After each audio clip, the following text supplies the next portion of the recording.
Thread কালচারটা হচ্ছে এক ধরনের কালচার যেখানে ভাই তুমি যদি আমার বিরুদ্ধে কথা বলো তোমায় আমি দেখে নেবো, বা আমি যেটা বলছি তুমি যদি না মানো তাহলে তোমায় দেখে নেবো।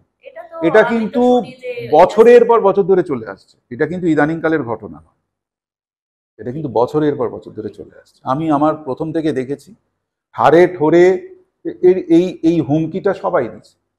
পাড়ার দাদা পাড়ার দোকানিকে দিয়েছে, আমি ছোটবেলা থেকে দেখে এসেছি। নেতা তার ভোটারদের দিয়েছে, প্রডিউসার কয়েকজন অ্যাক্টরকে দিয়েছে।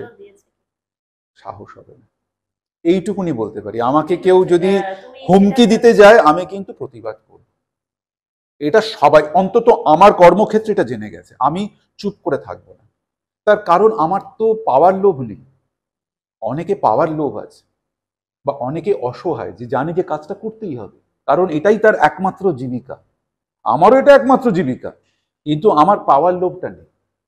সুতরাং কেউ যদি আমাকে হুমকি দিতে চায়, আমি কিন্তু, ও যদি আমাকে ইট মারে আমি কিন্তু পাটকেলটা ছুঁড়ে মারবো, এইটুকুনি বলে দিতে পারি। তো বলছি যে এই হুমকি বহু বছর ধরে চলে আসছে, এখন তার একটা পোশাকি নাম হচ্ছে থ্রেড কালচার।